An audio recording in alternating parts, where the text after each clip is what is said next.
மத்திய அமைச்சர் திரு வி.கே. சிங் அவர்களும் வந்திருக்காங்க. என்னால் அவர்களை சந்திக்க முடியவில்லை, ஏன்னா நான் திருச்சிக்கு வந்துட்டதுனால. அதனால் தொலைபேசியில் திரு அண்ணாமலை அவர்கள் என்னோட தொடர்பு கொண்டார்கள். அவங்கள்ட்ட பேசி என்னுடைய ஆதரவையும், ஏற்கனவே எங்களது கோரிக்கையெல்லாம் அவங்களுக்கு தெரியும். கூட்டணியில் தொகுதி சம்பந்தமான எங்களது கட்சி அம்மா மக்கள் முன்னேற்ற கழகத்தின் தேவைகளை ஏற்கனவே அவங்கள்ட்ட நாங்கள் கடிதம் மூலமே கொடுத்துருக்கோம். எல்லாவற்றையும் சுமூகமாக பேசி பாஜக தலைமையிலான இந்த கூட்டணி உறுதியாக இந்தியாவில் ஆட்சி அமைப்பார்கள், மீண்டும் ஆட்சி அமைப்பார்கள். திரு நரேந்திர மோடி அவர்கள்தான் பிரதமராக போவது உறுதி என்பது எல்லோருக்கும் தெரியும். தமிழ்நாட்டிலும் ஒரு சிறப்பான வெற்றியை பாஜகவிற்கு பெற்று தருவதற்கு நான் பலமுறை சொன்னது போல அம்மா மக்கள் முன்னேற்ற கழகம் ஒரு அணிலை போல உதவிகரமாக இருக்கும். பொதுவாக தேர்தல் கூட்டணிங்கிறது வந்து எண்ணிக்கை அடிப்படையில் தான் இருக்கு. ஆமாம், ஏன்னா கொள்கை அடிப்படையில் இல்லை.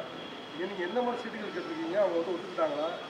அதாவது கொள்கை அடிப்படையில் எல்லாம் ஒரே கட்சியாக இருந்துட்டு போயிடலாம். தேர்தலுக்கு யார் இப்பொழுது பிரதமராக வேண்டும் அப்படிங்கிறது அந்த பாராளுமன்ற தேர்தலுக்கு முக்கிய விஷயம்.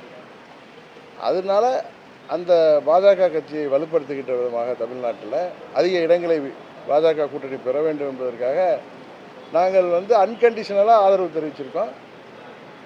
சில வதந்திகளைப் போல, பொய்ச் செய்திகளைப் போல எங்கள் மீது பாராமுகமும் கிடையாது. அது மாதிரி சொன்னதும் தவறு. எங்களோட தொடர்ந்து பேசிக்கிட்டு இருக்காங்க. 6 மாதங்களாக பேசுகிறாங்க. குறிப்பாக ஒரு 2-3 மாதங்களாக தொடர்ந்து பேசி கொண்டு இருக்கிறார்கள்.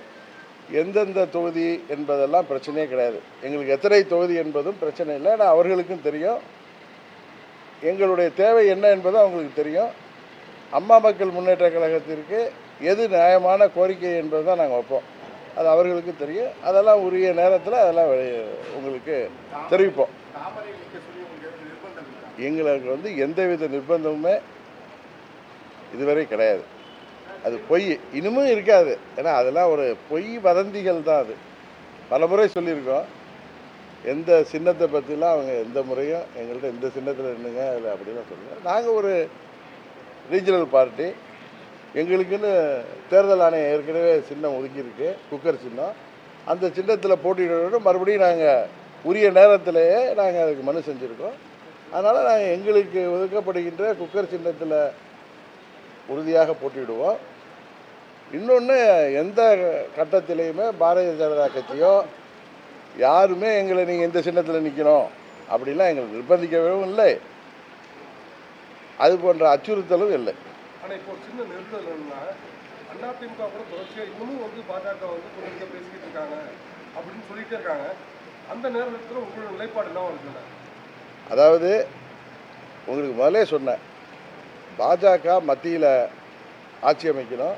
அதற்கு திரு நரேந்திர மோடி அவர்கள் 3வது முறையாக பிரதமராவது நாட்டிற்கு ஒரு சிறப்பான எதிர்காலத்தை அமைத்து தருவார் என்ற நம்பிக்கையில் நிபந்தனையற்ற ஆதரவு தருவோம்னு நாங்கள் சொல்லிட்டோம். அதுக்கப்புறம் அரசியலில் நீங்கள் சொல்கிற மாதிரி எந்தவித ஒரு காலகட்டம் வந்தாலும் அம்மா மக்கள் முன்னேற்ற கழகம் தனது நிலைப்பாட்டில் உறுதியாக இருக்கும். ஆனால் ஒருவேளை அப்படி அதிமுக கூட பாஜக கூட்டணி வச்சா நீங்கள் ஒரு நட்சத்திர பிரச்சாரம் இருக்கீங்க. நீங்கள் வந்து ஓபிஎஸ் உடைய ஒரு இபிஎஸ் உடைய ஆதரவான போட்டியில் நம்ம தொகுதியில் வந்து பிரச்சாரம் பண்ணுவீங்களா? நீங்கள் சொல்கிற மாதிரி யூகங்கள்லாம் அதுபோல் வருகின்ற பட்சத்தில் என்னுடைய நடவடிக்கையிலேருந்து உங்களுக்கு தெரியும். இது ஒன்றும் எதுவும்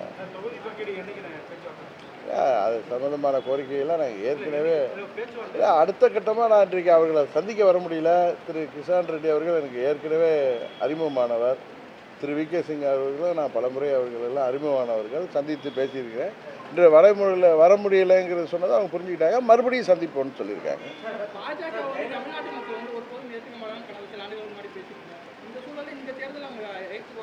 இல்லை நான் என்ன சொல்லியிருக்கேன், ஒரு தொலைக்காட்சி பேட்டில் சொன்னதை திருச்சி சொல்கிறாங்க. அதாவது தமிழ்நாட்டு மக்களுக்கு எதிரான திட்டங்களை அமல்படுத்தினால் அது போன்ற நிலை நீடித்தால் வாழ்நாள் முழுவதும் என்னால் அவங்களோட போக முடியாதுன்னு சொல்லியிருக்கேன். அதிலிருந்து உங்களுக்கே தெரியும், ஸ்டெர்லைட் விவகாரமாக இருக்கட்டும், தமிழ்நாட்டு விவசாயிகளை பாதிக்கிற மீத்தேன், ஹைட்ரோ கார்பன் திட்டங்களாக இருக்கட்டும், அதுபோல் பல்வேறு தமிழ்நாட்டு மக்கள் விரும்பாத, ஏற்றுக்கொள்ளாத திட்டங்களை எல்லாம் அவங்க ஒன்றும் எதுவும் ப்ரெஷரைஸ் பண்ணுறதில்லைங்கிறது உங்களுக்கு தெரியும். இன்னும் வருங்காலத்தில் தமிழ்நாட்டுக்காக நிறைய திட்டங்களை வழங்குவேன், நிறைய தமிழ்நாடு முன்னேறுவதற்கு உதவிகள் செய்வோம் என்று பிரதமர் மோடி பலமுறை சொல்லுவது உங்களுக்கு தெரியும். அதனால் எந்த உறுத்தலும் இல்லாமல் தான் நாங்கள் ஒரு அரசியல் இயக்கமாக பாஜக என்கிற அரசியல் இயக்கத்தோட கூட்டணி இருக்கிறோம். ஏற்கனவே இருக்கிற கட்சிகள் இன்னும் பல கட்சிகள் அவங்க பேசிகிட்டு இருக்காங்க தமிழ்நாட்டில்.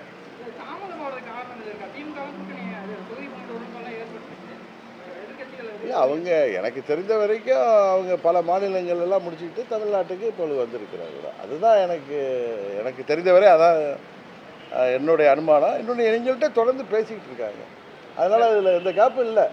அஃபீஷியலாக இன்றைக்கி எங்களுக்கு அவங்க அதிகாரப்பூர்வமாக இன்றைக்கி திரு அண்ணாமலை அவர்களும் திரு கிஷன் ரெட்டி அவர்களும் என்னோட தொடர்பு கொண்டாங்க.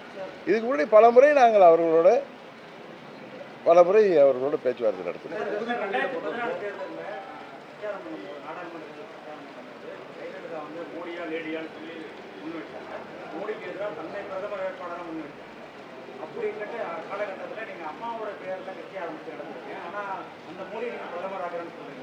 அதாவது 99 பாராளுமன்ற பொதுத் தேர்தலப்போ எங்கள் அம்மா இனிமேல் நான் பிஜேபியோட கூட்டணியே போக மாட்டேன்னு சொன்னாங்க. ஆனால் 2004 அம்மா கூட்டணி சென்றாங்க. அதுமாதிரி 2014 அம்மா ஒரு நிலைப்பாட்டை எடுத்தார்கள். இப்பொழுது அம்மா அவர்கள் நம்மோடு இருந்திருந்தால் அவர் என்ன நிலைப்பாட்டை எடுத்திருப்பாரோ அதில் தான் செல்ல முடியும். இப்பொழுது அம்மா மக்கள் முன்னேற்ற கழகம் அம்மாவின் கொள்கைகளை தொடர்ந்து கொண்டு செல்கின்ற இயக்கம். இந்த காலகட்டத்திற்கு தமிழ்நாட்டிற்கு என்ன தேவையோ அதன் அடிப்படையில் நாங்கள் கூட்டணி அமைச்சிருக்கோம்.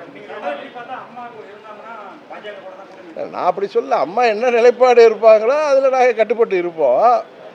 இன்றைக்கு அம்மா அவர்கள் இல்லை நம்மோடு. இன்றைக்கு அம்மா மக்கள் முன்னேற்ற கழகம் அம்மாவுடைய லட்சியங்களையும் கொள்கைகளையும் தொடர்ந்து கொண்டு செல்கின்ற பணியில் இருக்கோம். இன்றைக்கு தமிழ்நாட்டிற்கு என்ன தேவையோ அதற்கான முடிவாக நாங்கள் பாஜக கூட்டணியில் இணைவதை, அது எந்தவித நிபந்தனையற்ற ஆதரவு அளிப்பது தான் சரியாக இருக்கும் என்று நாங்களாக முடிவெடுத்திருக்கிறோம். உடனுக்குடன் செய்திகளை தெரிந்து கொள்ள சன் நியூஸ் பெல் ஐகானை கிளிக் பண்ணுங்க.